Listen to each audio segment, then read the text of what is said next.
Eh, Buenas tardes a todos, muy especialmente a nuestro expositor de hoy, don René Quevedo, que creo que es conocido de prácticamente todos nosotros, ¿verdad? Ya sea por la prensa escrita o hablada, ya que a lo largo de los meses lo hemos visto siempre muy preocupado por este tema económico y sobre todo el laboral, ¿verdad? Yo quisiera que el presidente de ANAVIP, Luis Carlos Castro Verde, le diera la bienvenida al licenciado Quevedo y a los participantes de esta tarde, para posteriormente ofrecerle a ustedes un muy breve resumen de don René y darle la palabra entonces a él. Gracias. Presidente. Gracias, María. Buenas tardes a todos. Efectivamente, René, reitero las palabras de María, agradeciéndote tu participación, compartir con nosotros pues toda la información que has podido recabar y analizar durante todos estos meses. Creo que todo el sector productivo está muy a la expectativa de lo que es la reactivación económica y definitivamente que el empleo es el elemento fundamental para poder medir el desarrollo de esa reactivación. Así que estamos cerrando un año que comenzó con bastantes restricciones. Hoy, pues afortunadamente, las restricciones pues prácticamente han desaparecido y esperemos que esa decisión, pues el pueblo panameño no la tome a la ligera, sino que sigamos disciplinadamente cuidándonos y cuidando lo que es la necesidad que tenemos de no dar pasos atrás en esta reactivación económica. Estamos también a la puerta de un nuevo año, así que la información que nos vas a compartir, René, también es de mucho interés para todos nosotros que estamos en esta etapa, pues viendo nuestras proyecciones, nuestros presupuestos, viendo qué podemos esperar para el próximo año y definitivamente que este es el tema clave para poder entender lo que podemos esperar en cuanto a la reactivación. Así que también agradezco a todos los que están acá con nosotros acompañándonos en esta actividad organizada por la Asociación Nacional de Avicultores y desde luego que esperamos que definitivamente esta presentación sea de mucho interés. Además, la estaremos grabando para compartirla también con algunos otros miembros de la industria que no pudieron acompañarnos hoy por motivos de compromisos previos. Así que, sin más, pues le damos la palabra a René para que pues, nos comparta la presentación que nos tiene preparada para esta tarde. No sé si me permite 2 segundos nada más para esbozar un poquito quién es el señor Quevedo. A pesar de que todos lo conocemos, pues ha sido consultor con 40 años de experiencia internacional en proyectos de asesoría para empresas privadas, corporaciones multinacionales, entidades públicas, organismos multilaterales y organizaciones no gubernamentales en Latinoamérica, Estados Unidos y Europa, así como en la planificación y ejecución de programas de desarrollo sostenible, capacitación e inserción laboral de grupos vulnerables. Durante 14 años laboró para la división de consultoría de Ernst & Young en Caracas, Cleveland, Minneapolis y Madrid. Es ingeniero químico con una maestría en gerencia de ingeniería y otra en administración de empresas de la Universidad de Louisiana en Lafayette. Es asimismo catedrático en la Facultad de Negocios y posgrado en la Universidad Católica Santa María la Antigua. Así que bueno, sin más, ahora sí le dejamos con el señor Quevedo. Bueno, muy bien, buenas tardes. Muchas gracias por la invitación. Es un placer estar acá. Creo que es importante, definitivamente estamos viviendo una coyuntura inédita. Como como dijo Ronald Reagan una vez, el mejor programa social del mundo es un empleo. Lo que voy a hacer es tener una conversación con ustedes. Voy a hablar un poquito de cómo llegamos aquí. O sea, cuáles eran algunas de las tendencias antes de la pandemia, cuál fue el impacto de la pandemia y cómo luce el futuro laboral, las perspectivas laborales, que hay que dividir en dos, porque aquí claramente hay una perspectiva a corto plazo y una perspectiva a más mediano plazo. Entonces, básicamente, luego entonces estaré atento a las preguntas que ustedes tengan a bien hacerme. Yo creo que lo primero que hay que tomar en consideración es que como tendencia laboral, ya Panamá venía en un proceso de desaceleración económica. Esto fue documentado en un informe del Banco Mundial de julio del 2012 llamado Mejores Empleos en Panamá, el rol del capital humano, donde advertía que la finalización de los trabajos de ampliación del canal ocasionarían una caída en el ritmo de crecimiento y una tendencia al aumento en el desempleo. Palabras más, palabras menos. Esto ocasionó, obviamente, lo que vimos en el periodo 2014-2019, con la caída importante que tuvo el sector de la construcción y las actividades asociadas a la construcción. Pero más importante aún, hay dos tendencias importantes que hay que considerar porque de alguna manera marcaron prácticamente el impacto, predispusieron el impacto laboral del COVID. La primera es que la pérdida de protagonismo del empleo asalariado privado en la expansión del empleo. En la época 2004-2009, 71% de todos los empleos que se generaron fueron a través de, eran empleos asalariados privados. En el 2014-2019 esto baja a -4%. O sea, hubo una caída importante, al tiempo que hubo un aumento en el empleo independiente, en los trabajadores independientes, los trabajadores por cuenta propia, que pasaron de ser 12% a prácticamente el 75% de los empleos en los últimos 5 años. Otro aspecto importante también que venía antes de la pandemia es que Panamá produce principalmente empleo informal.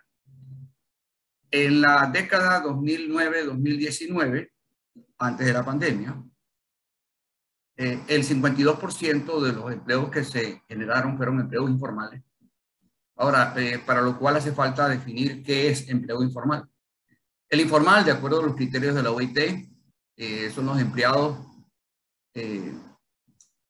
privados sin contrato laboral.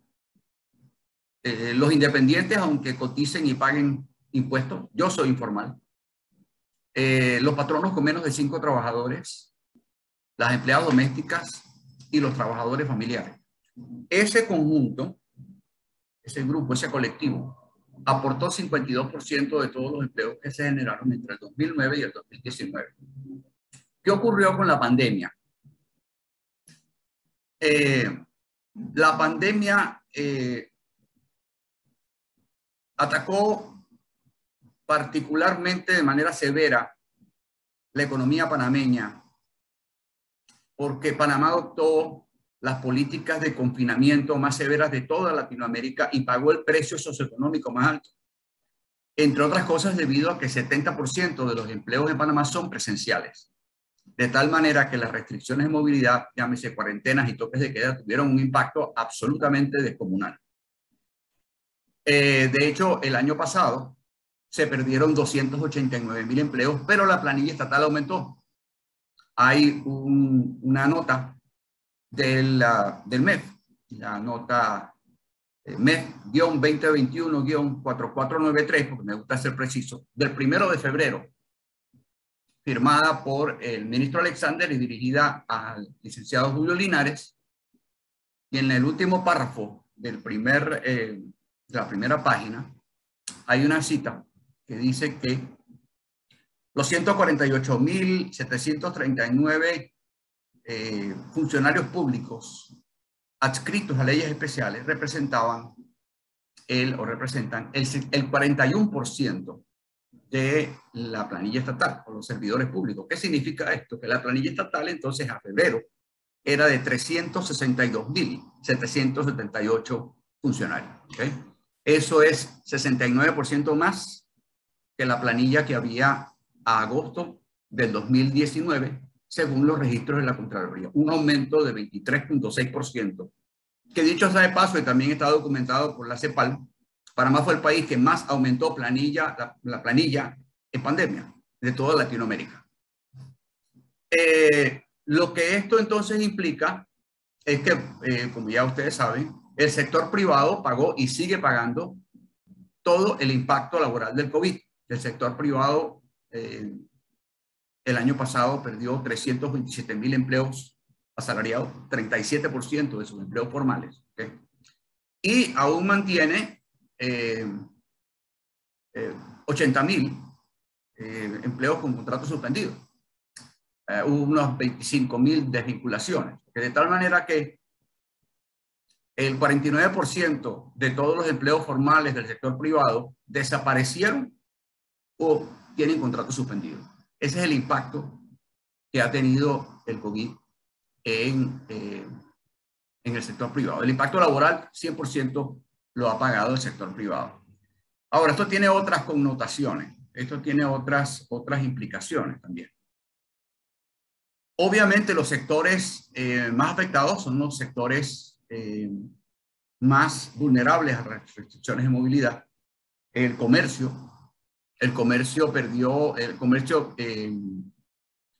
tenía 397.000 empleados, es el mayor y sigue siendo el mayor empleador del país. De esos 360 y tantos mil, 207.000 empleos eran asalariados, ¿okay? Empleos formales. De esos empleos formales se perdieron 71.000 y todavía nos quedan 31.000 con contratos suspendidos, de tal manera que la mitad de los empleos del comercio, exactamente, desaparecieron o están en situación de suspensión de contrato.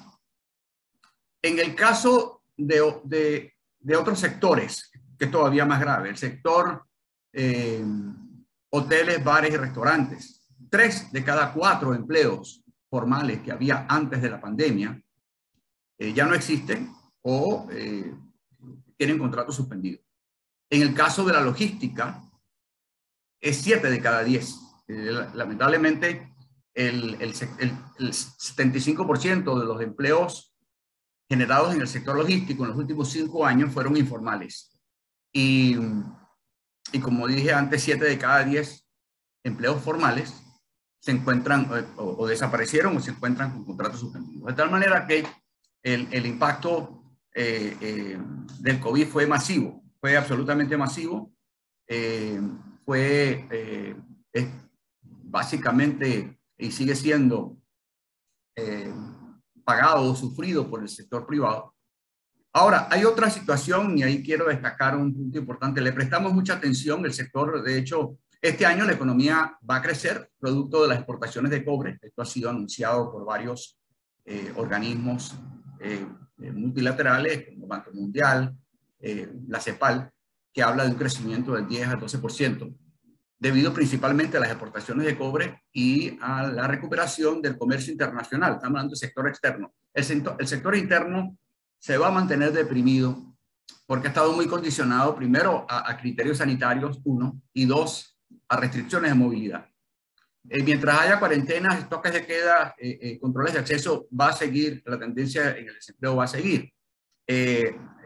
A Dios gracias, ya estamos eliminando estas restricciones, pero lamentablemente el desempleo subió. Era 18,5% a septiembre del año pasado, y según las mismas declaraciones de la ministra Zapata, de Mitradel, estamos al 20% de desempleo.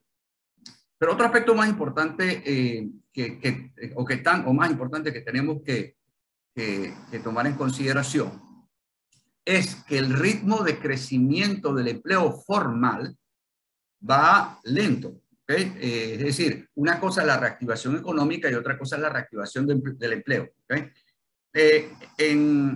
A mediados de mayo, la ministra Doris Zapata anunció en una plenaria de la Caja del Seguro Social, del diálogo por la Caja del Seguro Social, que Mitradel espera tramitar unos 200.000 nuevos contratos laborales este año, ¿no? Eso es 68.000 más de lo que se tramitó el año pasado, el año que se perdieron 289.000 empleos, pero representa un poquitico más de la mitad de los 378.000 contratos laborales que se tramitaron en el 2019, año en el que se generaron 52.040 empleos, todos informales. ¿Okay?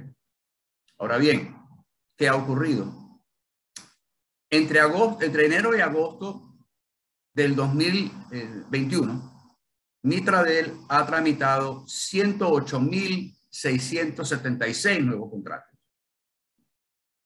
Eso es casi un 60% por debajo de los 267.235 que había tramitado Mitradel entre enero y agosto del 2019. O sea, el ritmo de creación de empleo formal va, como dije antes, 60% por debajo del ritmo que tuvo en el 2019, año en que no fue la gran cosota. De hecho, todos los empleos que se generaron en ese año fueron informales y teníamos una tasa de desempleo del 7%. Esto apunta directamente al deterioro en el clima de las inversiones en el país.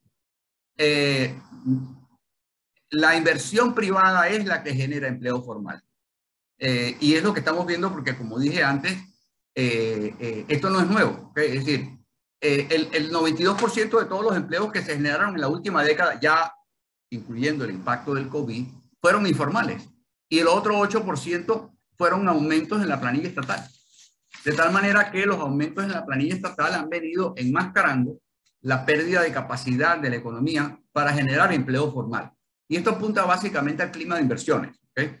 Para darle cifras, en los últimos 10 años se perdieron 174.000 empleos asalariados privados. O sea, obviamente con el grueso ocurriendo el año pasado. 174.000. En ese mismo lapso se aumentaron 139.000 nuevos funcionarios. Hubo un aumento de 139.000 funcionarios. Es decir, el empleo asalariado cayó en 24%, el empleo asalariado privado, pero el número de funcionarios aumentó en 62%. Y se aumentaron a la vez 282.000 trabajadores informales, un aumento del 57%. ¿Okay? Hoy tenemos menos asalariados privados de lo que teníamos en el 2004 y casi el doble de los funcionarios que teníamos en ese año. Como dije antes, de acuerdo a la nota esta del mes del 1 de febrero, hoy tenemos 363.000, redondeando, funcionarios y 777.000 trabajadores informales. Haciendo la matemática sencilla, sumo 363.000 y 777.000 sobre una población ocupada de 1.632.000 empleos, podemos concluir matemáticamente con mucha precisión que 70% de la fuerza laboral del país lo conforman informales y funcionarios. No necesito un doctorado en economía de Harvard para concluir de que eso no es sostenible. Máxime cuando en el año 2013, estamos hablando de hace 8 años, los trabajadores asalariados del sector privado representaban el 53% de todos los empleos. Hoy son 30%, ¿okay? Con tendencia a que siga, porque la crisis laboral no ha tocado fondo. Entonces, esto nos plantea una situación que más allá de un tema coyuntural, ojo, el el COVID no vino a crear nuevos problemas, vino a agravar tendencias que ya había. Dentro de este colapso del empleo, tenemos lo que pudiera llamar dos crisis dentro de la crisis, ¿no? La primera es el colapso del empleo asalariado. Perdimos 327,000 empleos.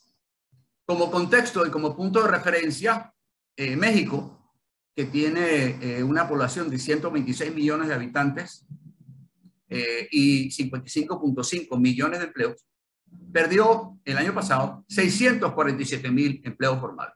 Nosotros, 4,5 millones mal contados y 1.6 millones de empleos, perdimos 327,000. O sea, que estamos hablando de que la caída del empleo asalariado o formal, producto de la pandemia, fue totalmente desproporcionada en relación al tamaño de nuestra economía. Entonces, podemos ver obviamente, y como decía, obviamente hay una coyuntura, definitivamente estamos hablando de que el COVID tuvo un impacto, pero hay un tema estructural. La pérdida del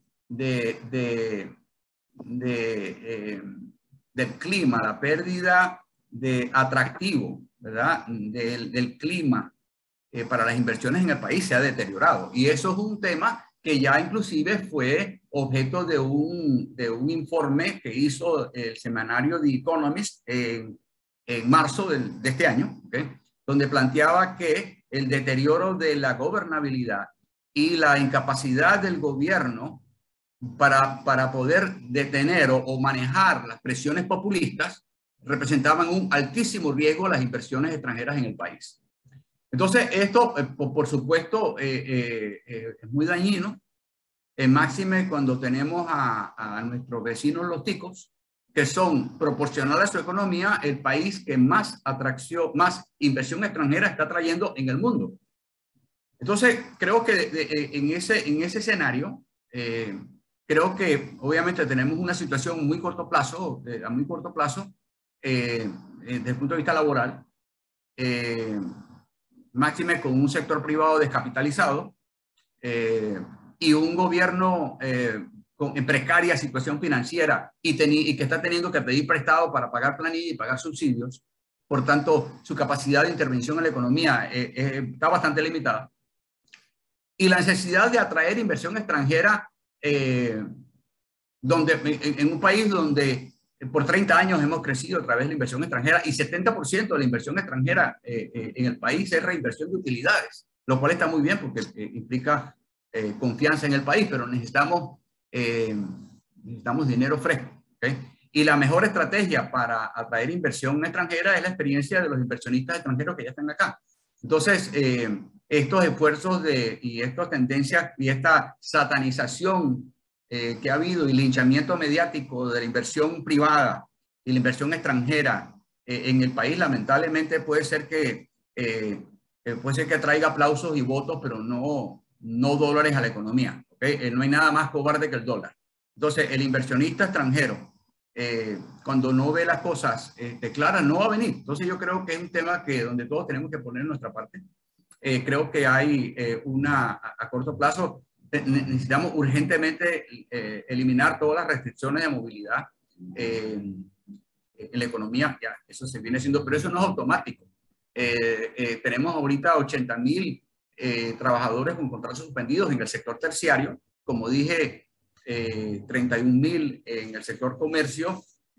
Y si a eso agregamos los que están en el sector de bares, restaurantes y hoteles, que agregan 18,000, y unos 7,000 que están en actividades administrativas, donde están incluidos allí los operadores turísticos, estamos hablando de casi el 70% de esos trabajadores con contratos suspendidos, cuya sostenibilidad laboral la veo complicada. La veo complicada porque la reapertura no significa reactivación. Y esto no es un carro que uno prende y bueno, y si tiene gasolina uno arranca, ¿no? Entonces creo que va a ser un proceso. La pregunta es el tema que va a pasar con esos trabajadores, máxime cuando, de acuerdo a declaraciones de la misma ministra Zapata en diciembre del año pasado, solamente 3,000 empresas en Panamá tienen liquidez para poder hacer frente a la liquidación de trabajadores que necesita cesar, ¿no? Entonces, estamos ante una situación a corto plazo complicada. Otro tema también muy importante es que 4 de cada 5 trabajadores que perdieron sus empleos eran trabajadores formales que ganaban menos de $750 mensuales y hacían trabajos presenciales. 3 de cada 4 trabajadores tenían menos de 11 años de escolaridad. Así que tenemos hoy una situación de un alto desempleo en trabajadores, muchos de ellos con salarios mínimos y de baja escolaridad. Entonces, esto en un escenario en el cual los sectores que demandan trabajadores de baja escolaridad están golpeados, ¿no? La construcción está bastante golpeada. Los proyectos de infraestructura pública van a depender del financiamiento privado por la situación financiera del gobierno. De tal manera que tenemos un reto. Esta caída en el consumo se contrajo aproximadamente en unos $600 millones mensuales, cosa que ustedes en el sector de ustedes lo han estado sintiendo. Esto obviamente va a ser un proceso. Esta caída en el consumo, muy concentrada en estratos inferiores, está siendo parcialmente compensada por el bono solidario y otras ayudas sociales que no son sostenibles, ¿no? Yo no sorprendo a nadie con mi inteligencia, te digo que esto no es sostenible. El gobierno está pidiendo prestado para esto y necesitamos reactivar la economía como primera prioridad. Obviamente la reactivación del empleo ha estado subordinada a una estrategia sanitaria, lo cual es perfectamente viable y ocurrió, ya es el pasado, de tal manera que tenemos que aceleradamente hacer de la generación del empleo la primera prioridad, con la consideración de que, como dije antes, la mayoría del empleo, por no decir todo el empleo que se perdió, fue formal. Y el empleo formal va a requerir inversión, va a requerir inversiones. Entonces tenemos que mejorar el clima de inversiones en el país. Otra crisis que está ocurriendo dentro de la crisis es el aumento en el desempleo juvenil. En el año pasado, en el 2019, la tasa de desempleo de jóvenes entre 15 y 29 años era del 15%, más del doble de la tasa de desempleo a nivel de país, que era 7.1%. Y había 259.000 ninis en ese estrato de edad, de entre 15 y 29 años. 2/3 de ellos eran mujeres y el 75% eran urbanos. Los ninis son principalmente urbanos. Hoy, debido primero a que la pandemia fue particularmente fuerte, el impacto laboral sobre los jóvenes, la mitad de los empleos que se perdieron fueron trabajadores del comercio y mano de obra no calificada en logística, en comercio, turismo, donde 1/3 de la fuerza laboral son jóvenes de menos de 30 años. Por otro lado, tuvimos un aumento importante en la deserción escolar, que ya era alta. La deserción escolar en el 2019 era 63% en educación premedia y media, con 14.000 adolescentes desertando la escuela todos los años. Esto subió, de acuerdo a declaraciones de la ministra de Educación en diciembre, y en el 2020 desertaron aproximadamente 60.000 adolescentes. Entonces, sumando una con otra, hoy estamos hablando de un desempleo juvenil cercano al 42% y el número de ninis por encima de los 400.000. Esto ya lo estamos viendo en la explosión delictiva que estamos teniendo, que ya teníamos antes de la pandemia, y se irá lamentablemente agravando en la medida que se vaya liberando más la economía, ¿no? Entonces, esto, digamos, plantea un escenario complicado. No hay manera de matizar, no se trata de pesimismo, se trata de matemática simple. Ahora, un aspecto positivo, digamos, yo creo que ya se están, a mi juicio un poquito tarde, pero bueno, se hizo ya se están eliminando las restricciones. Esto va a tener un impacto positivo sobre porque no se trata solamente de que los trabajadores, como dije antes, 70% de los empleos en Panamá son presenciales y los trabajadores pueden ir a trabajar. No, es que las restricciones de movilidad también inhiben el consumo de quien no perdió el trabajo, ¿no? O sea, no olvidemos que 1.632.000 trabajadores no perdieron sus fuentes de empleo. Pero lamentablemente las restricciones de movilidad, aunada con lo que yo llamo la narrativa del terror, están ocasionando que haya miedo. El miedo es el principal inhibidor del consumo. El peor enemigo de la reactivación es la incertidumbre. Y si yo tengo miedo primero de contagiarme o de perder mis fuentes de ingreso, obviamente yo no voy a consumir, yo voy a ser mucho más cauto, ¿no? Entonces, estos son dos temas importantes que creo que hay que encarar. Otro, y como hemos hablado, se necesita una inyección urgente de liquidez a la economía. Lamentablemente, los esfuerzos que se han hecho con los préstamos que se obtuvieron del BID, de $300 millones, no han podido detener el aumento del desempleo. Se necesita mucho más. Por ejemplo, yo miraría, y esto es una opinión muy personal, creo que ese fondo de garantía bancaria, que obviamente es un fondo de garantía por si acaso algún banco enfrenta dificultades de liquidez, en el caso de que preste, etcétera, para mí debería utilizarse por lo menos la mitad de esto y ponerlo a rodar. Entiendo de que hay lamentablemente una serie de restricciones que impiden esto, pero yo creo que ese dinero que está allí básicamente es un fondo de garantía, el mal llamado subsidio, que es un subsidio del cual no ha sido utilizado ni un real, creo que está allí, pudiera tener un mayor impacto en la economía si se tradujera a préstamos en condiciones, digamos, favorables para la pequeña y mediana industria o pequeña y mediana empresa que aporta 80% de los empleos en el país. De tal manera que eso, digamos, es un escenario, digamos, prioridades que tenemos que encarar. Y para mí la prioridad más, o la más difícil, a pesar de que sonaría como la más sencilla, es este clima de autodestrucción y descrédito que hemos, en lo que estamos empecinados. Estamos más preocupados de buscar culpables que de encontrar soluciones a un problema que no entendemos. Todavía no entendemos la dimensión de esto. El impacto socioeconómico de la pandemia será muy, muy superior al impacto económico, al impacto sanitario, lejos. Entonces, creo que estamos en un proceso de desgaste.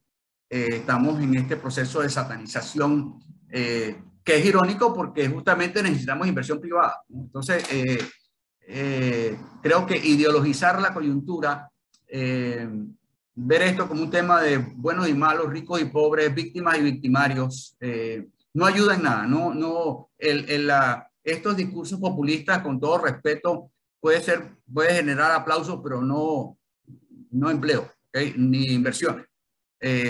Nosotros estamos compitiendo particularmente con vecinos, no solamente Costa Rica está trayendo inversión extranjera y proyectándose como el país más friendly con inversión extranjera, dando toda clase de beneficios.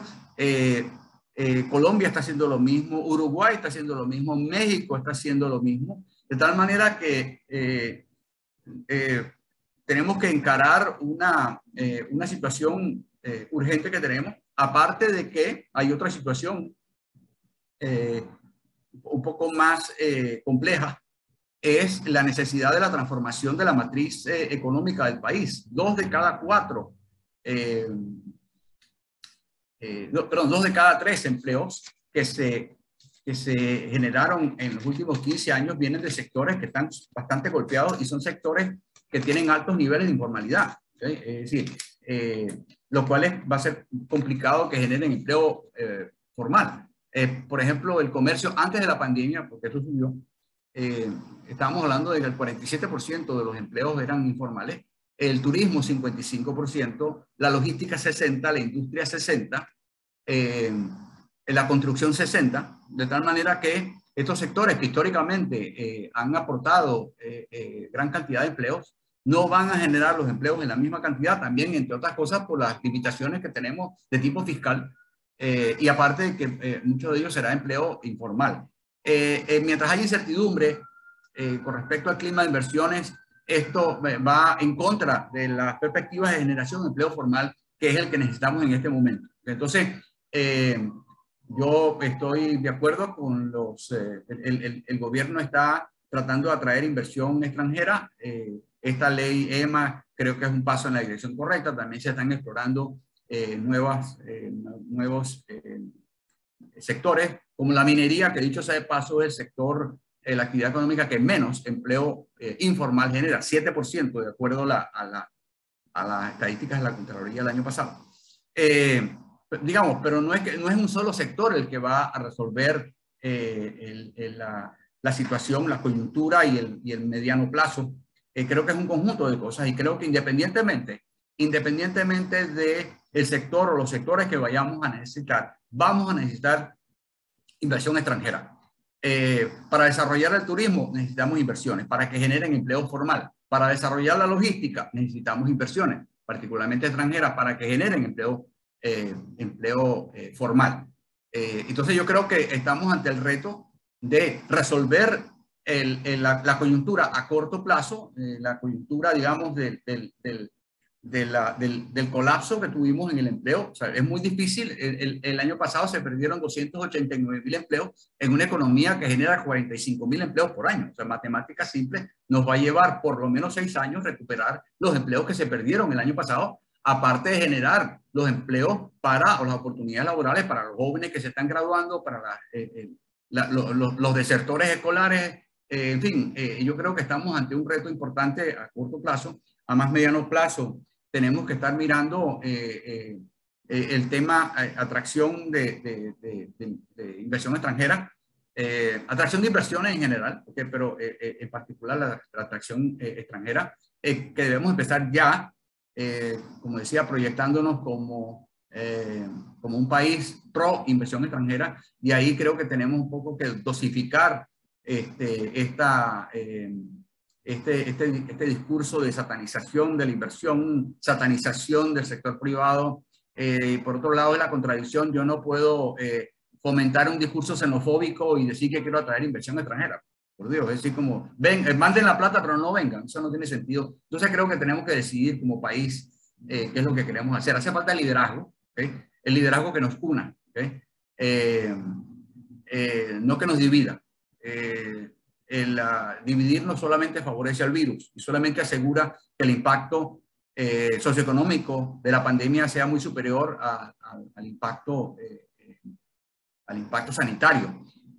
Otra cuestión muy importante, y ya entrando dentro del sector de ustedes, el 80% de los empleos que se van a generar en los próximos 2 o 3 años, de hecho, el 80% de los empleos directos que se van a generar producto de las 47 iniciativas que planteó el CONEP al Ejecutivo vendrán del sector agrícola, agropecuario y agroindustrial, ¿no? Entonces, a corto plazo, este es el sector que va a protagonizar la expansión del empleo.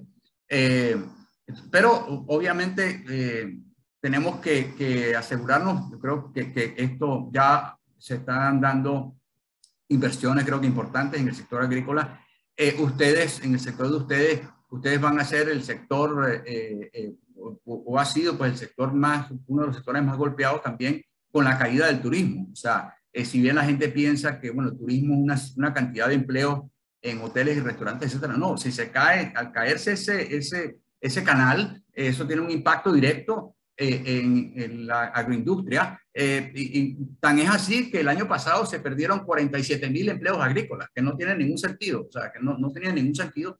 Los empleos agrícolas debieron haber crecido, pero bueno, no fue así. Entonces yo creo que ustedes también se beneficiarán, obviamente, de la reactivación del consumo directamente, la reapertura de de la economía y la eliminación de las restricciones de movilidad, y que de alguna manera poder que la gente tenga la libertad de consumir, y valga la redundancia, ¿no? Ustedes serán, digamos, uno de los sectores que más tendrán, que ha sufrido uno de esos impactos negativos, y también se beneficiará por cualquier aumento en el consumo que haya a futuro, ¿no? Yo visualizo la caída en el consumo recuperándose, lamentablemente, gradualmente. Esto no va a ser de un golpe, porque todavía existe incertidumbre. En la medida en que vayamos creando confianza, creamos confianza en el futuro, proyectando la imagen de Panamá como un país de oportunidades, un país donde vale la pena arriesgar, donde vale la pena invertir, en esa misma medida esto se irá traduciendo en plata en el bolsillo de la gente consumiendo, etcétera. No sé si regresaremos a la normalidad, como se ha hablado, pero cualquier fracción de lo que alguna vez tuvimos, creo que definitivamente será a corto plazo un objetivo interesante de lograr, ¿no? Creo que también, por otro lado, a más largo plazo, como les dije antes, estamos en una coyuntura donde debemos transformar la matriz económica. Esto va a tener implicaciones, como dije, los sectores históricos no serán los protagonistas de la generación de empleo a futuro. Por otro lado, tenemos una situación con la cantidad de trabajadores de baja escolaridad que han quedado desempleados. Se habla, obviamente, y yo estoy de acuerdo en que tenemos que movernos hacia una economía del conocimiento, más apoyados en tecnología, pero los empleos en tecnología requieren una mayor escolaridad. De hecho, la proporción de empleos perdidos que tenían, digamos, entre empleos de más de 14 años de escolaridad versus de menos de 12 fue de 1 a 3. ¿Okay? Es decir, y esto va a seguir así. Tenemos que ir hacer la transición de la economía manual o de la economía basada en el trabajo repetitivo físico hacia esa economía basada en el conocimiento, pero eso va a llevar tiempo. Esto no es algo inmediato. El tema del comercio electrónico y el uso de tecnología en la economía, en la logística, prácticamente en todos los sectores, es el futuro, definitivamente. Y creo que estamos tarde en el proceso de preparación de nuestra fuerza laboral, porque estamos hablando de preparar a nuestros jóvenes y también hacer la transición, la reconversión de la fuerza laboral a ese futuro del trabajo que estará muy marcado por la tecnología y muy marcado por el emprendimiento. El emprendimiento seguirá siendo el motor del empleo, más que el empleo asalariado, que seguirá en contracción, ¿no? Bueno, palabras más, palabras menos, esto es un poco el marco de lo que está pasando y las perspectivas, y más bien me gustaría que ustedes me preguntaran a ver si yo puedo contestar las preguntas que ustedes tienen. Gracias.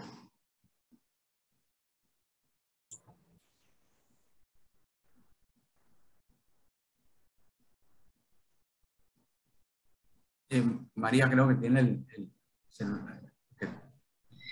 Le decía que muchísimas gracias por la conferencia que nos ha brindado. Digo que hay muchísimos números ahí que digerir, ¿verdad? Y que escribir allí para ver realmente cómo es que vamos a concluir. Pero le quería decir a las personas que querían hacer alguna pregunta que por favor levanten la manito, y le voy a pedir a Anabel que me lleve un detalle del orden, ¿verdad? Yo estoy viendo por ahí a Donald que quiere hacer una pregunta. Creo que es el único que está levantando la manito. Sí, Donald. Gracias, María, y también al ingeniero Quevedo por su exposición, ¿verdad? Siempre lo interesante de estas conversaciones es que motivan consultas que él ha tenido a bien invitarnos a realizar. Mis preguntas son básicamente 2 o 3. La primera, usted resalta el crecimiento del tamaño del Estado, por un lado, y por otro, el decrecimiento del empleo en el sector privado. Y aúna a eso el hecho de que la informalidad está prevaleciendo en la captación de ese empleo, aun cuando en general ha disminuido. Mi pregunta concreta en este sentido es que en el tiempo, ¿cuál sería lo que usted consideraría un plazo crítico para que esa relación de un sostenimiento del empleo por parte del Estado, pero por otro, un decrecimiento en la actividad privada, o al menos no una mejora suficiente para captar empleo de manera importante, pudiera conducir a Panamá a una situación de crisis o crítica. Eso por un lado. Por otro lado, y esta es mi segunda consulta, ¿cómo avisora usted en un plazo que pudiera de algún modo mencionar el hecho de que la pandemia definitivamente cambió no solamente el tema de la logística para las empresas, sino la adecuación también del tamaño de las empresas en relación a una nueva demanda que va a tomar su tiempo recuperarla, más allá de los esfuerzos de atracción de inversiones? ¿Y cómo ve usted, y con esto concluyo, la relación entre la política de salud pública y atracción de inversiones del gobierno como generadora en un tiempo relativamente viable para que Panamá recupere una actividad como la que tenía en los tiempos prepandémicos? Sí. Gracias, ingeniero Quevedo. Muy bien, ok. Bueno, la primera, el tema del tamaño del Estado, creo que lo que ha venido ocurriendo, lamentablemente, es que nosotros hemos venido enmascarando la pérdida de capacidad de la economía para generar empleo formal, a través de aumentos en la planilla estatal. Entonces la pregunta es por qué ha disminuido esa demanda importante, la generación de empleo formal, y yo lo atribuyo directamente al deterioro en el clima de inversiones en el país, ¿no? Que no es producto de la pandemia. La pandemia quizás vino a agravar esto, pero esto ya venía, ¿okay? En este momento, para mí, yo no encuentro ninguna razón para que hoy tengamos 363,000 funcionarios, ¿no? Eso no tiene ni pata ni cabeza. Entonces pero reducir el tamaño del Estado, ¿okay? Es complicado porque tenemos un Estado clientelista, ¿okay? Tenemos un Estado donde, bueno, tú votas por mí, tú haces mi campaña, yo te consigo alguito ahí en la Junta Comunal X o en el Ministerio no sé cuánto. Entonces, romper con ese esquema, máxime con lo que estamos viendo ahora recientemente de lo que está pasando con la Asamblea, va a ser complicado. Lo que yo aspiraría es que el Estado asuma su rol de facilitador de la inversión privada, ¿okay? No de generador de empleo. Es decir, el Estado tiene que establecer las reglas claras, ¿okay? Y tiene que facilitar, simplificar un montón de trámites sin sentido, ¿okay? Y de esa manera estará contribuyendo a que ese pedacito que se ha venido contrayendo, ese pedazo de empleo formal en el sector privado, aumente, ¿no? O vaya aumentando. Por otro lado, el tema del impacto que está ocasionando la pandemia sobre las empresas, bueno, definitivamente es un tema que no es exclusivo de Panamá. Estamos viendo aquellos ustedes que importan cosas, lo que estamos viendo con los fletes. Estamos viendo una disrupción absoluta de la cadena de suministro a nivel mundial. ¿Qué tiempo va a llevar esto? No sé porque es difícil en este momento, o sea, hasta asegurar capacidad de despacho ya es un lío. ¿Okay? O sea, ya inclusive no te puedes comprometer con nada. Esto también plantea a su vez oportunidades, a pesar de que es un tema negativo, está planteando oportunidades, como ustedes ya han visto, para nearshoring, la posibilidad. Muchas de estas empresas que importaban artículos de China, bueno, se han visto realmente afectados y ahorita, como muchos de ustedes ya están experimentando, se plantea la posibilidad de la compra de insumos de este lado del charco, como yo digo, para proveedores o para clientes en toda la región. Así que eso plantea una oportunidad. Eso plantearía una oportunidad interesante para Panamá para plantearse la posibilidad de ser una plataforma para este tipo de negocio a futuro, ¿no? Y con respecto al tema del dilema salud versus economía, bueno, yo creo que eso va a ser un proceso, ¿okay?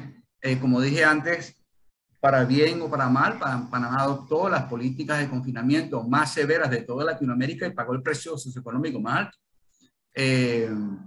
O sea, hasta ahora la prioridad ha sido obviamente sanitaria, la prioridad ha sido la vacunación, y yo creo que se han hecho un excelente trabajo. Estamos cercanos al 70% de la población vacunada. Pero yo creo que en la medida en que se vayan liberando estas actividades y se vaya monitoreando, obviamente, los casos, etcétera, se irá adquiriendo la confianza tanto por parte de las autoridades como por parte de la población. Porque al final del día el enemigo no es el virus, el enemigo es el hambre. Así que, pero eso solamente va a lograrse esa estabilidad en la medida de que podamos nosotros tener una cierta certeza de que podemos de alguna manera, y vamos a tener que vivir con este virus, pero podamos manejarlo y no represente una amenaza. Así que esto es un proceso. Panamá adoptó esa medida a punto de referencia, por ejemplo, los chinos, el confinamiento de Wuhan duró entre el 23 de enero y el 25 de marzo del 2020. El 8 de abril, ellos ya tenían 89% de sus proyectos de infraestructura abiertos en todo el país. De tal manera que, bueno, fue un trabajo tremendo, porque no olvidemos que Wuhan tiene 11 millones de habitantes. Pero lo que hicieron fue, de alguna manera, acelerar o tratar de mitigar el impacto económico, y de hecho la economía china creció 4% versus el resto del mundo, donde tuvimos un promedio de colapso o disminución del Producto Interno Bruto cercano a 6-8%. Entonces, pero ponernos a juzgar lo que pasó, lo que pudo haber pasado, yo creo que es inmaterial. No es tanto lo que pasó, sino qué hacemos de ahora en adelante, ¿no? Así que eso yo lo diría va a ser un proceso. Es como un pasito para adelante, 2 para atrás, 3 para adelante, 1 para atrás. Así que vamos a tener que, como dicen los gringos, play it by ear, ¿no? Y estar dinámicos y estar listos a reaccionar rápidamente. Muchas gracias. Bueno, en el orden, Luis Carlos Castroverde y después el señor Villarreal.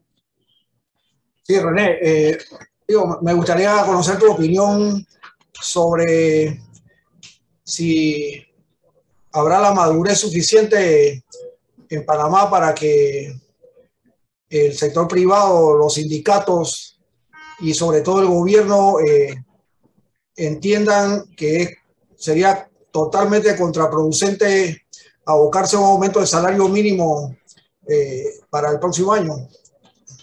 Sí, ya me han hecho la pregunta y también me he expresado en los medios sobre el tema. A ver, la revisión del salario mínimo es un ritual que se hace por ley cada 2 años, ¿no? Entonces, ese proceso entiendo que se tiene que cumplir. Ahora bien, ¿okay? El empleo asalariado privado es hoy 30% de la fuerza laboral del país. Los sectores, los trabajadores más afectados por la pandemia han sido, como dije antes, 4 de cada 5 fueron trabajadores que ganaban menos de $750 mensuales. Esto es perfectamente verificable, incluyendo mano de obra no calificada, muchos de ellos con salario mínimo. ¿Okay? Aumentar el costo de ese componente, y es cuestión de mera matemática, ¿no? El componente asalariado solamente disminuiría la probabilidad de aumentar las fuentes de empleo, porque, insisto, en muchos casos esto produciría más bien la reducción. En este momento la prioridad tiene que ser la generación de empleo. ¿Okay? Insisto, ¿no? O sea, en este momento, como les decía, tenemos menos asalariados privados que lo que teníamos en el 2004. Hemos retrocedido. La pandemia borró todos los empleos formales que se crearon en la época de oro de la generación de empleo, que fue la época de expansión del canal, las megahoras, todo eso se fue. ¿Okay? Entonces, creo que en este momento la prioridad tiene que ser la expansión de ese empleo formal, de tal manera que el encarecimiento de ese componente dentro de la estructura de costo funciona en contra de esa premisa que debe ser nuestra primerísima prioridad. Porque si yo encarezco el empleo formal, yo estoy creando las condiciones para más empleo informal. Ya, como dije antes, 92% de los empleos que se crearon en los últimos 10 años fueron informales y el otro 8% fueron aumentos de la planilla estatal. En el 2018-2019, 100% de la generación de empleo fue informal, de tal manera que aumentar el costo de ese componente sería como escupir para arriba. Digamos, eso es mi opinión. Obviamente hay que sentarse, como plantea la ley, etcétera. Entiendo que la ministra va a convocar a la mesa, pero revisión es una cosa, aumento es otra. Ok, muchas gracias. Señor Villarreal. Después Carlos. Gracias, buenas tardes a todos. Gracias, René. Como siempre, tu disertación es muy didáctica, muy entendible. Y esto, por supuesto, que nos permite a los que no somos economistas entender la complejidad y hasta la gravedad del problema. Yo estaría más enfocado en este momento a preguntarte es, ¿cuál piensas tú que debe ser la política de Estado en materia de generación de empleo? Porque los empleos no van a llegar solos, la inversión extranjera no va a llegar de manera espontánea, porque no solamente tenemos un país con un sistema judicial muy comprometido, tenemos un código del trabajo que genera costos a cambio de nada, todo cada 2 años. Tenemos un déficit en la calidad de la enseñanza-aprendizaje, 20 o 25 años rezagado. Entonces, frente a ese escenario, además que tú nos has dicho en reiteradas ocasiones que los campeones de la economía panameña, muchos están agotados y no hay que ser un doctor en economía de Harvard, como usando tus propias palabras, para saber que el sector de la construcción, que ha sido un pilar de generación de trabajo, de puestos de trabajo y de crecimiento de la economía, hoy día tiene un reto que nadie tenía previsto en la ecuación de riesgo de negocio y se llama el encarecimiento de los fletes para materiales importados. Y este es un país importador craso. Entonces, frente a este escenario, me pregunto yo y te pregunto a ti, desde tu perspectiva, ¿qué es lo que debe hacer el gobierno promotor, el gobierno facilitador y el socio estratégico en la búsqueda de desarrollo de nuevos nichos? Y aunque yo pueda tener alguna respuesta que también he compartido, preferiría oírla desde tu perspectiva, porque aquí se ha hablado mucho de las alianzas público-privadas y yo creo que es una opción. Sin embargo, todavía lo veo realmente en pañales, lo veo a más a largo plazo de lo que el país necesita en materia de generación de ingresos, sobre todo a las capas más vulnerables. Y además debo terminar preguntándote o que nos compartas cuál ha sido la suerte de los países ricos que tienen una situación como la panameña, donde cada dos empleos, de cada tres, dos empleos son informales o empleados públicos. Y que nos digas a tu entender, a tu punto de vista, ¿cómo podemos hacer algo para revertir esta tendencia para no tener los mismos resultados? Gracias, René. Sí, muy bien. A ver, voy a empezar por la última. La mayoría de los países han seguido más o menos la misma receta. ¿Okay?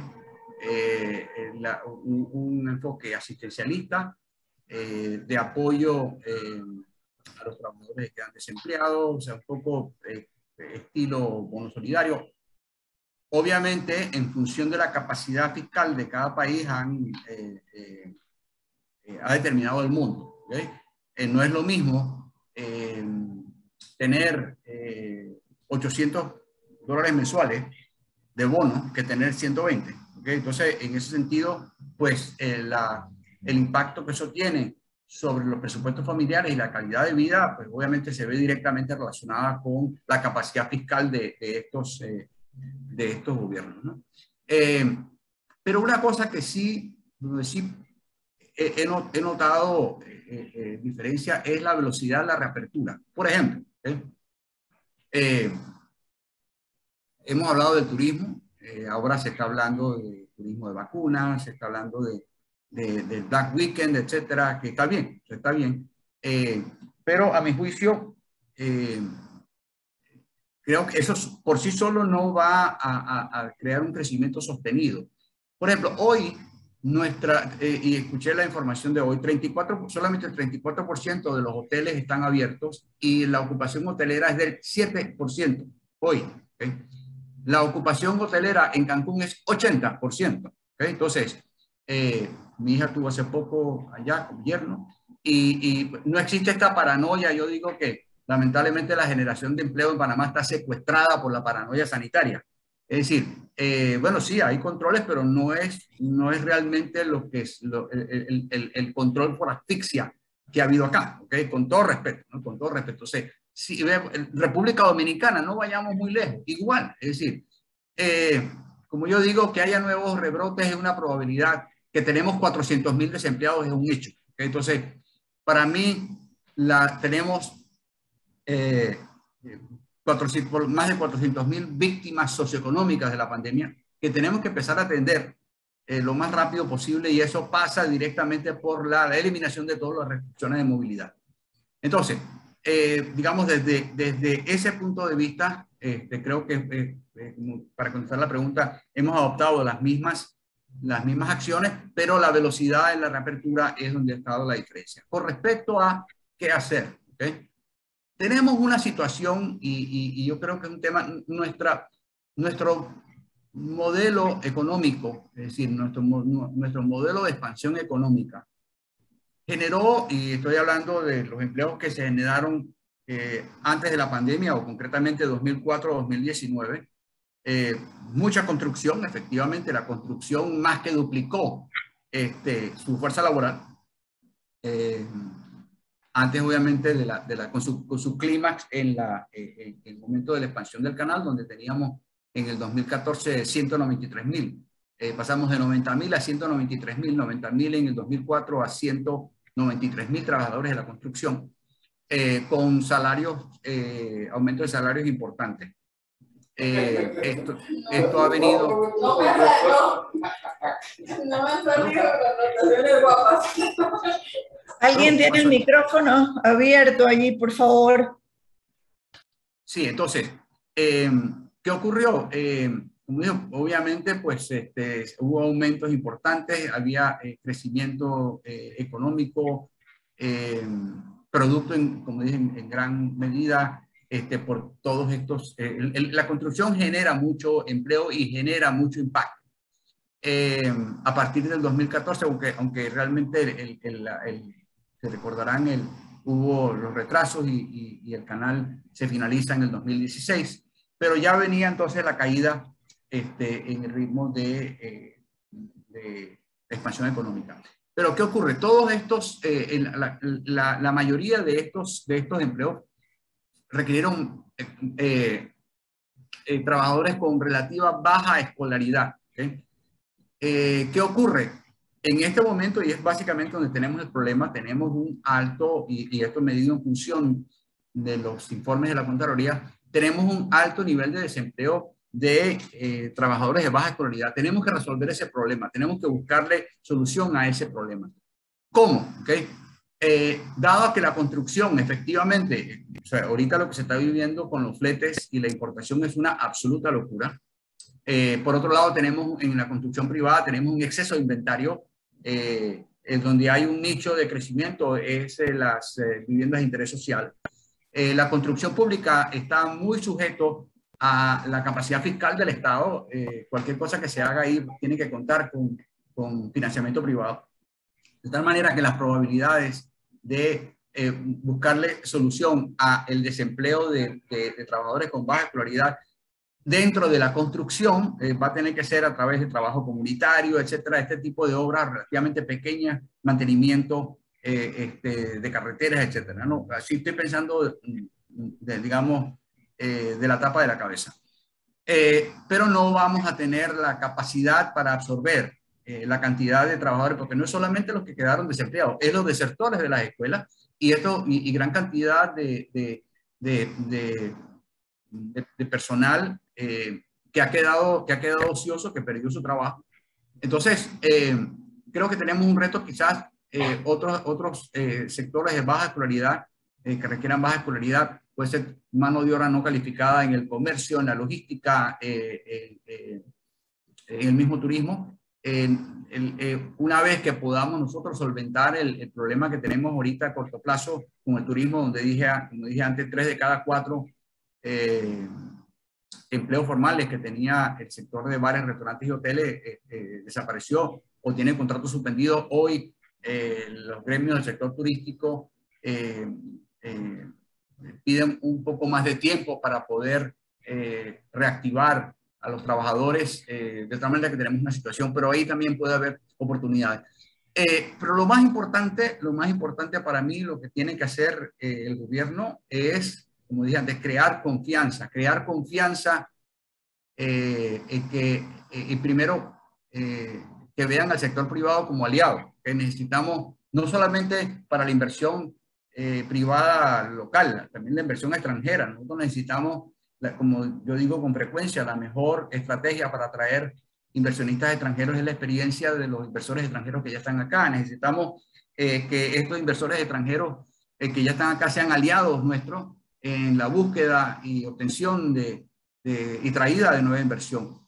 Están viniendo, pero están viniendo por cuentagotas. O sea, necesitamos mucha más inversión extranjera. Tenemos competencia fuerte, como dije antes.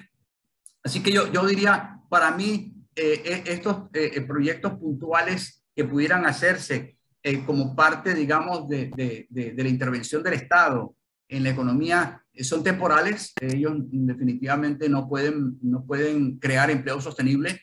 Y para mí la creación de empleo sostenible pasa por la creación de un clima apropiado, la mejora del clima de inversiones, donde el inversionista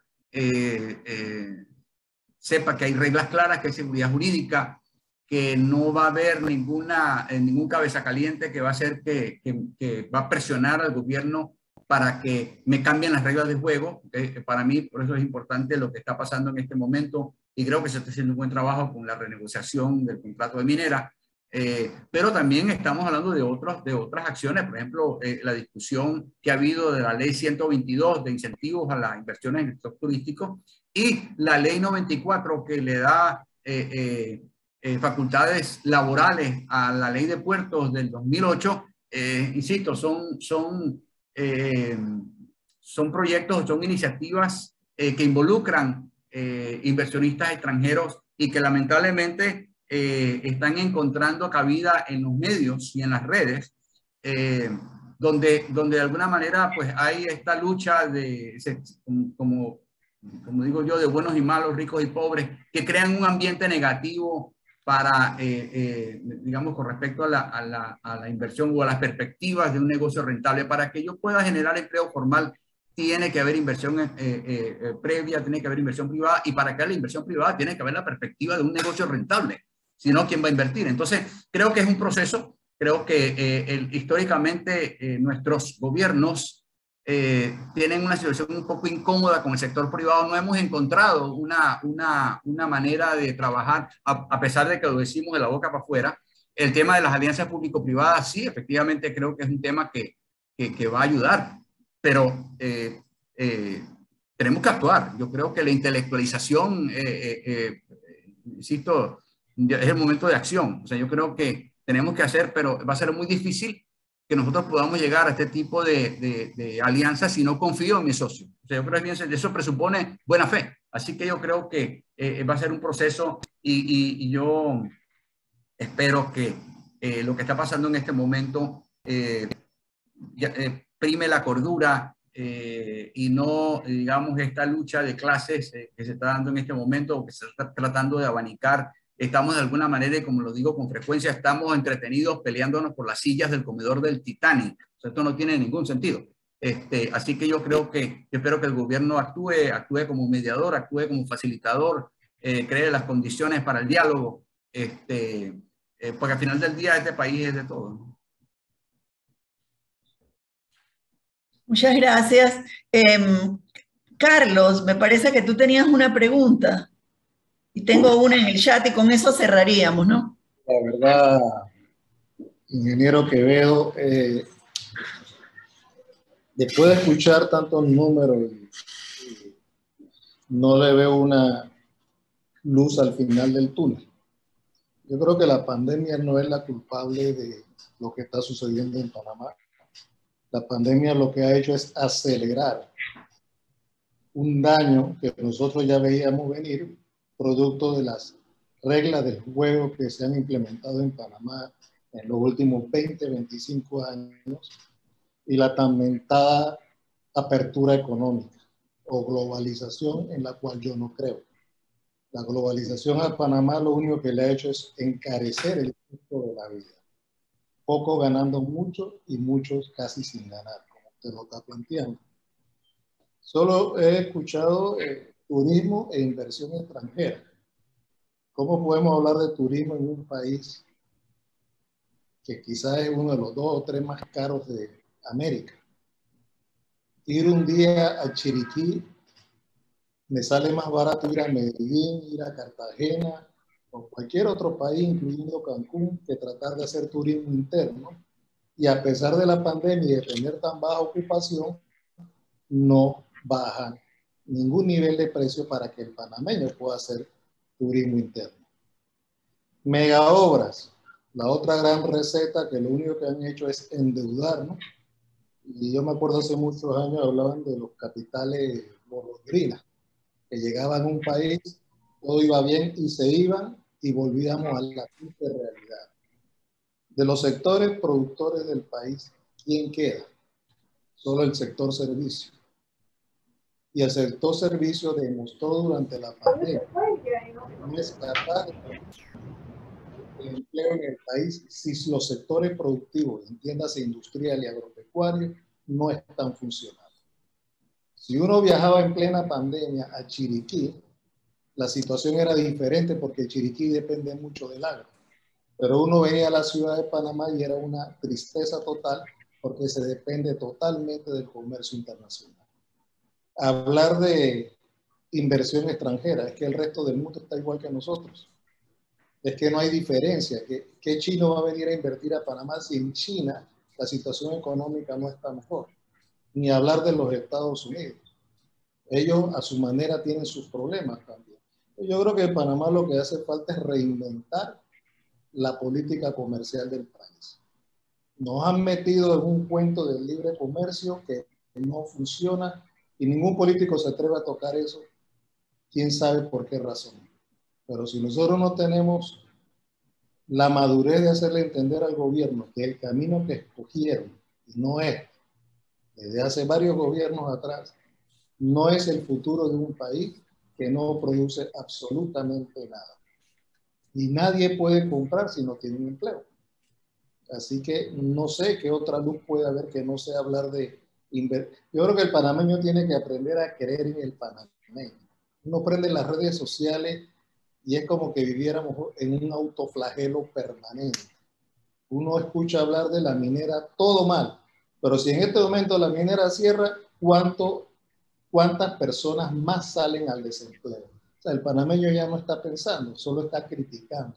Y si no logramos corregir esos comportamientos de la población, difícilmente vamos a salir de este problema. Debemos creer en el panameño y debemos trabajar para Panamá y no para convertirnos en importadores o depender exclusivamente de la inversión extranjera. Ese es lo que yo pienso, y lo que está sucediendo con la pandemia es que aceleró el destino manifiesto que ya tiene Panamá después de haber aceptado ese poco de política de los organismos internacionales. Sí, de acuerdo. El verdadero virus es justamente la división que existe entre nosotros mismos. O sea, ese es el verdadero virus. Llegó el momento, o sea, yo creo que efectivamente tenemos, no existe una receta, me encantaría tenerla, y no existe una receta única. Yo estoy de acuerdo, si se va a la minería, se van 39.000 empleos, como si nos sobraran empleos, ¿no? Aparte de que estamos hablando de la mayor inversión extranjera hecha en el país. Entonces, si estamos tratando de atraer inversión extranjera, no tiene sentido, digamos, cambiar las reglas al inversor más grande que hemos tenido. Pero tiene toda la razón. Yo creo que no existe una receta única. Lo que sí es que lo que nos trajo hasta aquí se acabó. Eso sí te puedo decir, que el modelo que nos trajo, las premisas que nos trajeron, sea cual sea, ¿okay? No van a ser las que nos van a llevar por los próximos 10 años. Entonces yo creo que es el momento, pero el problema que ocurre en este momento es que no importa lo que tú digas, ¿okay? Basta ser que tú lo digas, ¿okay? Que yo estoy en desacuerdo. No, o sea, es que nos vemos como enemigos entre nosotros mismos. O sea, como dicen, apaga la luz y vámonos, ¿no? Es decir, yo creo que eso es realmente el virus. El divisionismo es el virus realmente que tenemos que combatir. Mucho peor que el COVID, ¿ok? Cualquier pobre diablo puede criticar a los demás. No hace falta ningún título universitario para esto. Hace falta una persona muy segura de sí mismo para construir sobre las ideas de los demás. Y es ahí donde estamos fallando. Ahí nos estamos disputando hasta quién tiene el derecho de convocar a una protesta. O sea, hasta ese punto hemos llegado. Entonces, y yo creo que, como dicen, independientemente de la situación, para mí ese es el virus que más me preocupa. Los otros temas de tipo económico, bueno, sí, es complicado, va a hacer falta dinero, etcétera, etcétera.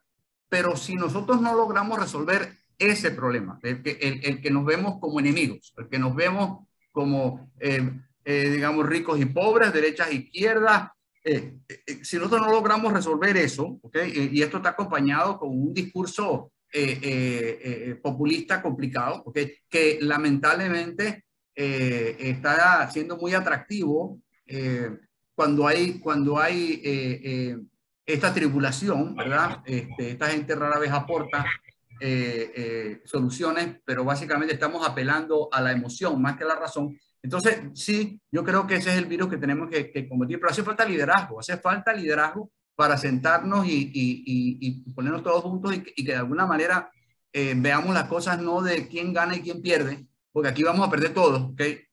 Yo creo que no hace falta tampoco un doctorado en Harvard para eso, pero el momento es ideal para decir, bueno, señores, ya se acabó la cosa aquí, hasta aquí llega la carretera, ¿okay? ¿Qué vamos a hacer ahora? Entonces, independientemente de lo que hicimos, de lo que pudimos haber hecho, ¿okay? Yo creo que es lo que vamos a hacer, y efectivamente sí estoy de acuerdo en que vale la pena repensar muchas de las cosas que hemos dado por hecho, que, bueno, hay que reconocerlo, nos han traído hasta acá. O sea, a ver, yo creo que tampoco es que tenemos que autoflagelarnos, pero ya yo creo que llegó un momento en que es hora de repensar, sí, es hora de reinventarnos, totalmente de acuerdo.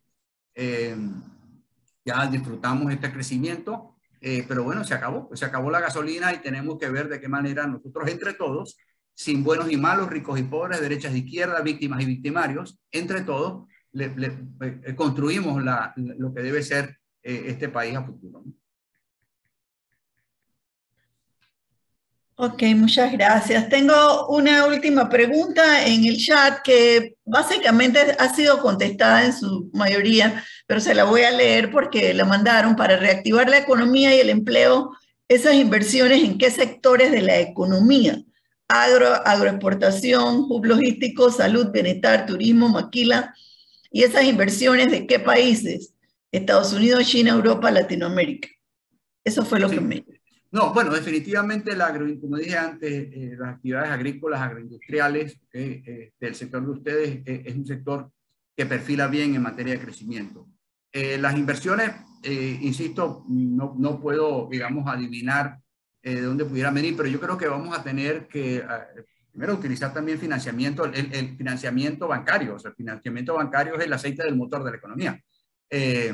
Pero obviamente tenemos una banca, si bien está líquida, tenemos una banca que está tratando de cobrar también muchos de estos préstamos que tienen mora.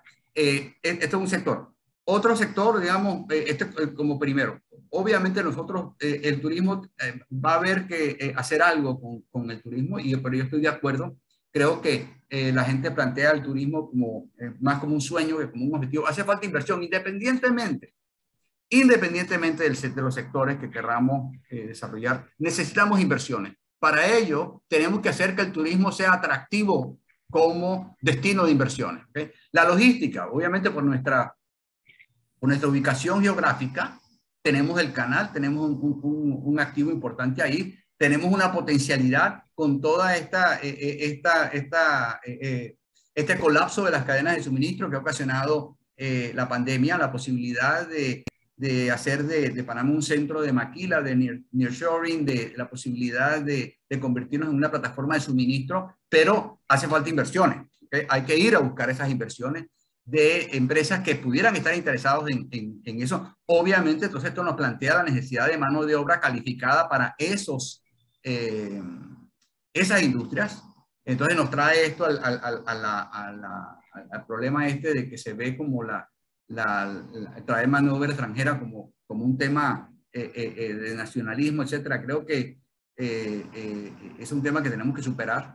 La inversión extranjera va a atraer, quienes vengan van a traer su propia gente por un tiempo, particularmente la gente clave, así que es un tema que tenemos que superar. Creo que, insisto, el sector agrícola, creo que tiene un tremendo potencial, lo estamos viendo, y no solamente esto, esto es un sector que tiene un altísimo impacto social. El sector agrícola, como saben ustedes, es menos del 2% del Producto Interno Bruto, pero aporta casi el 14% de la fuerza laboral del país. De tal manera que estamos ante la posibilidad de crear empleo inclusivo o empleo incluyente relativamente rápido.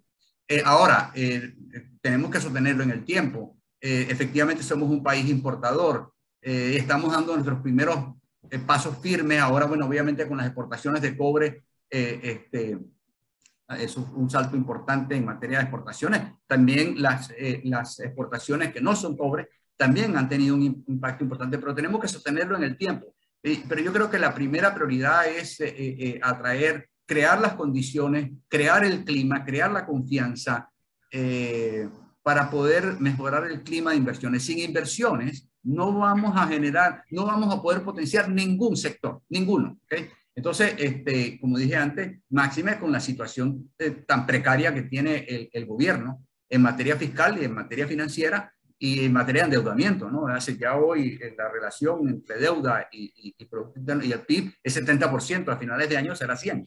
Entonces creo que tenemos que ubicarnos en esa realidad que no se va a resolver en un año ni en dos. Entonces creo que tenemos que aceleradamente buscar esos consensos.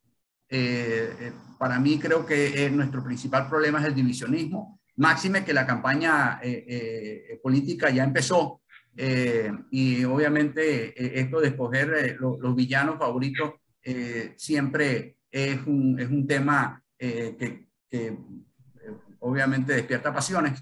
Así que creo que vamos a tener que sentarnos a primero definir y decidir qué es lo que queremos hacer con nuestro país. Muchísimas gracias. Bueno, yo no sé si el presidente Danavid quiere decir algo. Por mi parte, yo le doy las gracias a nombre de todos y en verdad nos tomamos 40 minutos de preguntas y respuestas, así que su tiempo tan valioso se lo agradecemos infinitamente. Muchas gracias. No sé, don Luis. María, gracias. Solamente como una reflexión final,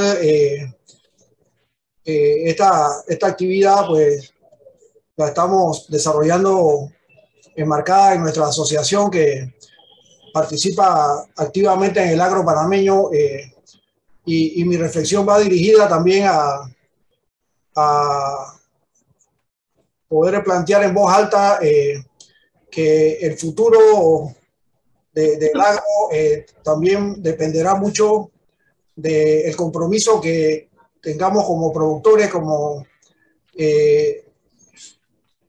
una actividad que tenemos que garantizar que sea rentable, modernizar la producción, caminar hacia mejoras en la productividad, en la competitividad. Si no logramos eso y seguimos esperanzados en el clientelismo y en los apoyos del gobierno, definitivamente que, como lo dice René, no estaremos creando las bases para una actividad verdaderamente sostenible. Creo que lo que ha hecho el agro durante esta pandemia ha sido meritorio, pero tenemos que también poner de nuestra parte para que esos elementos que a veces han estado ausentes por años de la actividad del sector primario se incorporen como parte de nuestra agenda de trabajo. Aquí tenemos un gran ejemplo, el empresario productor Guillermo Villarreal, que ha hecho las inversiones, la modernización de su actividad, la competitividad, la productividad, y por eso, y eso es lo que garantiza un agro exitoso, combinar todos estos factores. Así que solamente quería hacer esa última reflexión y agradecerle a René, agradecerle a los amigos acá de APEX, de la Asociación Panameña de Exportadores, a los amigos del Sindicato de Industriales, a los amigos de la Embajada de Estados Unidos que también nos han acompañado esta tarde, y Carlos Pití de ANAPOR, de la Asociación Nacional de Porcinocultores, también por su participación y sus comentarios. Así que esperamos, agradeciéndole a todos su presencia, esperamos vernos en una próxima actividad, también tocando algún otro tema de interés para nuestro gremio y para nuestros agremiados. Muchas gracias y buenas tardes a todos. Buenas tardes, hasta luego. Gracias por la invitación. Saludos a todos. Gracias por venir.